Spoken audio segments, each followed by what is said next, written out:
ಮಾರ್ಗದರ್ಶನ ತೋರಿದ್ರೆ ಸರಿಯಾದ ದಾರಿನಲ್ಲಿ ನಿರ್ದಿಷ್ಟ ಅವಧಿನಲ್ಲಿ ತಲುಪ್ತಾರೆ.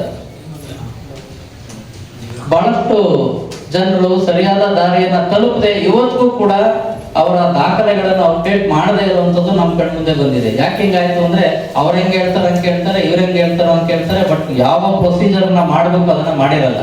ವರ್ಷಗಳ ಗಟ್ಟಲೆ ಓಡಾಟ ಮಾಡಿರ್ತಾರೆ.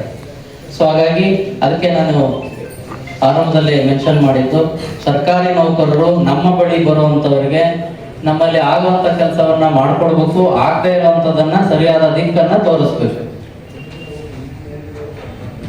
ಇನ್ನ ತಿರುಸಿಪುರ ತಾಲೂಕು ಶಾಖೆಯ ಬಗ್ಗೆ ಅತ್ಯಂತ ಶ್ಲಾಘನೀಯ ಮಾತುಗಳನ್ನು ಆಡಿದ್ದಾರೆ.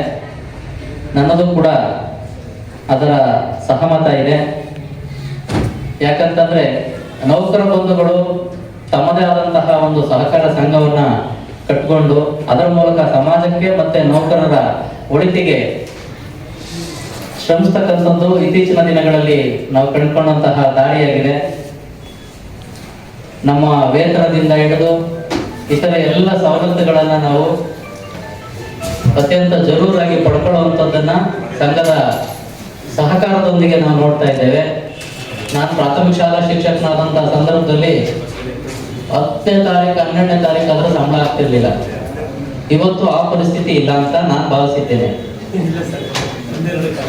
ಅಂದ್ರೆ ಬಿಲ್ ಅನ್ನ ಒದ್ಕೊಂಡೋಗಿ ಎಲ್ಲೋ ಬಿಲ್ಲು ಪಿಂಕ್ ಬಿಲ್ ಇದ್ವು ಅವ್ನು ತಗೊಂಡೋಗಿ ಗಜಲಿಗೆ ಕೊಟ್ಟು ಅಲ್ಲೇನೇನೋ ಮಾಡಿ ಏನೇನೋ ಇರ್ತಲ್ಲಿ ಆ ವ್ಯವಸ್ಥೆ ಎಲ್ಲ ಸರ್ಕಾರ ಕೂಡ ಸರಳೀಕರಣ ಮಾಡಿದೆ. ಆ ನಿಟ್ಟಿನಲ್ಲಿ ಸಂಘದ ಸಹಕಾರ ಕೂಡ ಇದೆ. ಯಾವಾಗ ಸಂಬಳ ಆಗ್ತದೆ ಅನ್ನೋದು ನಮ್ಗೆ ಗೊತ್ತಾಗಲ್ಲ, ಆಗಿರುತ್ತೆ ಆಲ್ರೆಡಿ.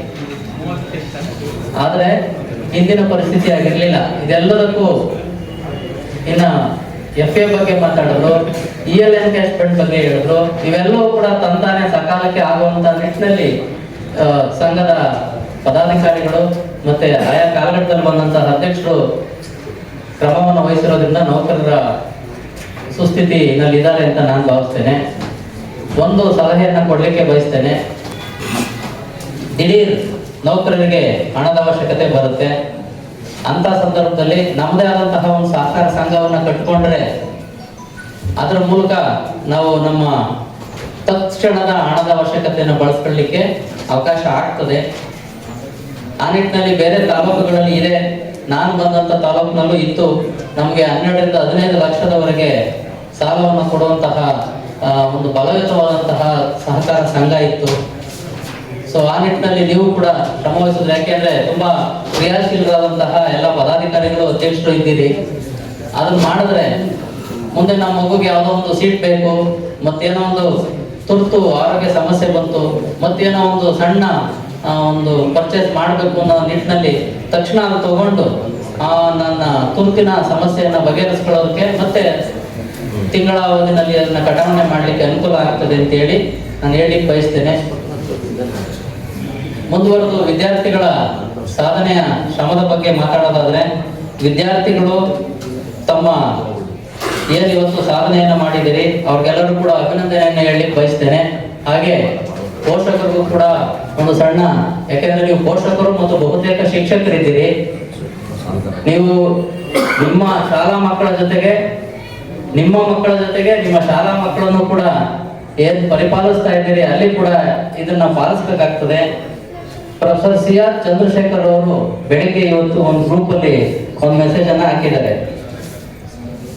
ಎಷ್ಟು ಚೆನ್ನಾಗಿ ಬರೆದಿದ್ದಾರೆ ಅಂದ್ರೆ, ಅಮ್ಮ ಮಗು ಏನಾಗ್ಬೇಕು ಅಂತ ಹೇಳಿ ಒಂದು ಕುಟುಂಬದಲ್ಲಿ ಚರ್ಚೆ ನಡೀತಾ ಇರೋ ಸಂದರ್ಭದಲ್ಲಿ ಅಮ್ಮ ಹೇಳ್ತಾಳೆ, ನನ್ನ ಮಗ ಡಾಕ್ಟರ್ ಆಗ್ಬೇಕು, ಅಪ್ಪ ನನ್ನ ಮಗ ಇಂಜಿನಿಯರ್ ಆಗ್ಬೇಕು, ಅಜ್ಜ ನನ್ನ ಮಗ ದೊಡ್ಡ ಆಫೀಸರ್ ಆಗ್ಬೇಕು, ಅಜ್ಜಿ ಸಂಬಳ ಹೆಚ್ಚು ಬರುವಂತ ಅಧಿಕಾರಿ ಆಗ್ಬೇಕು, ಅಣ್ಣ ಹೇಳ್ತಾನೆ ಇಲ್ಲ ಬಿಸ್ನೆಸ್ ಮಾಡ್ಲಿ ಅಂತ, ಅಕ್ಕ ಹೇಳ್ತಾಳೆ ಇಲ್ಲ ಪ್ರೊಫೆಸರ್ ಆಗ್ಲಿ ಅಂತ. ಆದ್ರೆ ಒಬ್ಬ ಮಗ ಹೇಳ್ತಾನೆ ನಾನು ವೈಲ್ಡ್ ಲೈಫ್ ಫೋಟೋಗ್ರಾಫರ್ ಆಗ್ತೀನಿ ಅಂತ, ಮಗಳು ಹೇಳ್ತಾಳೆ ಕ್ರಿಕೆಟರ್ ಆಗ್ತೀನಿ ಅಂತ. ಸೊ ಅಂದ್ರೆ ಬರೀ ಸರ್ಕಾರಿ ಹುದ್ದೆಯನ್ನೇ ಆಧಾರವಾಗಿಟ್ಕೊಂಡು ಪ್ರಮುಖವಾಗಿಟ್ಕೊಂಡು ನಾವು ನಮ್ಮ ಶಿಕ್ಷಣವನ್ನ ಪಡೆಯುವಂಥದ್ದಲ್ಲ. ಗೋವಿಂದರಾಜು ಅದನ್ನ ಮೆನ್ಷನ್ ಮಾಡಿ ಹೇಳಿದ್ರು. ಸೊ ಹಾಗಾಗಿ ಮುಂದೆ ಏನೇ ಆಗ್ಬೇಕು ಅನ್ನೋದು ಒಬ್ಬೊಬ್ಬರದು ಒಂದೊಂದು ಆಸೆ, ಏನ್ ಆಗ್ಬೇಕು ಅಂತ ಹೇಳಿ ನಿರ್ಧರಿಸುವಂತವ್ರು ವಿದ್ಯಾರ್ಥಿ. ಸೊ ಆ ರೀತಿ ನಿರ್ಧಾರ ಮಾಡಿದಂಥ ಸಂದರ್ಭದಲ್ಲಿ ಇವತ್ತು ಎಲ್ಲ ಕಲೆಗಳಿಗೆ ಎಲ್ಲ ರೀತಿಯ ಪ್ರತಿಭೆಗೆ ಸಮಾಜದಲ್ಲಿ ಬೆಲೆ ಇದೆ.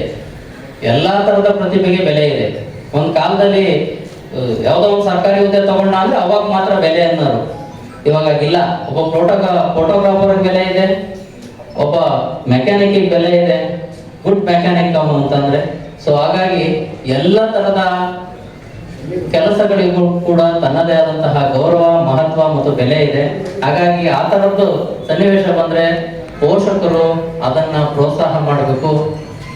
ಸೊ ಆ ನಿಟ್ಟಿನಲ್ಲಿ ಅವರು ಬರೆದಿರುವಂತದ್ದು ಕೊನೆಯ ಲೈನ್ ಇದೆ. ಏನ್ ಹೇಳ್ತಾರೆ ಅಂದ್ರೆ, ಮಕ್ಕಳ ಮೇಲೆ ಹೇರದಿರ್ಲಿ, ವಿದ್ಯಾರ್ಥಿಯ ಐಕ್ಯು, ಶ್ರಮ, ಶ್ರದ್ಧೆ, ಆಸಕ್ತಿ ಮುಖ್ಯ.